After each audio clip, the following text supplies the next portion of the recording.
പരിശുദ്ധ പരമ ദിവ്യകാരുണ്യത്തിന് എന്നേരവും ആരാധനയും സ്തുതിയും പുകഴ്ചയും ഉണ്ടായിരിക്കട്ടെ.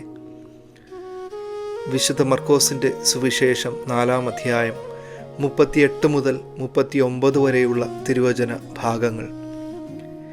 യേശു അമരത്ത് തലയണ വച്ച് ഉറങ്ങുകയായിരുന്നു.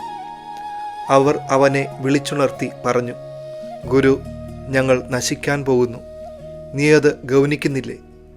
അവൻ ഉണർന്ന് കാറ്റിനെ ശാസിച്ചുകൊണ്ട് കടലിനോട് പറഞ്ഞു, അടങ്ങുക, ശാന്തമാവുക.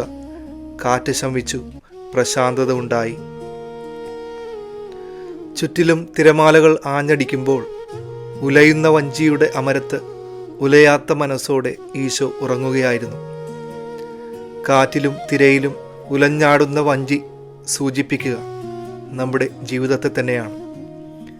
എന്നാൽ ഈ പ്രതികൂല കാലാവസ്ഥയിലും ഈശോയ്ക്ക് ഉറങ്ങാൻ ഒരിടം ആ വഞ്ചിയുടെ അമരത്ത് ഉണ്ടായിരുന്നു എന്നതാണ് ഏറ്റവും ശ്രദ്ധേയമായ കാര്യം. നമ്മുടെയും വ്യക്തിജീവിതത്തിലും കുടുംബത്തിലും പ്രാർത്ഥന കൊണ്ട് പണിതുണ്ടാക്കിയ അമരത്ത് വിശ്വാസത്തിൻ്റെ തലയിണമേൽ തലചായ്ച്ച് വിശ്രമിക്കുവാനാണ് ഈശോ ആഗ്രഹിക്കുന്നത്. ഈശോയ്ക്ക് വിശ്രമിക്കുവാനുള്ള ഒരിടം നമ്മുടെയും കുടുംബത്തിലും ജീവിതത്തിലും ഉണ്ടോ എന്നുകൂടി പരിശോധിക്കാം. അമരത്ത് കർത്താവിന് തലചായ്ക്കുവാൻ ഇടമില്ലാത്ത കുടുംബങ്ങളിൽ പ്രാർത്ഥന നിലച്ച അവസ്ഥയിൽ നമ്മുടെ വള്ളവും പലതവണ ആടിയുലയും. നമ്മുടെ പ്രശ്നങ്ങളുടെ മേൽ, പ്രതിസന്ധികളുടെ മേൽ അധികാരമുള്ള ഈശോയെ എപ്പോഴും ചേർത്ത് പിടിച്ചുകൊണ്ട് ഓരോ ദിവസവും മുന്നോട്ട് പോകുവാൻ സാധിക്കുമ്പോഴാണ് സമാധാനം നമ്മളിൽ കുടികൊള്ളുന്നത്.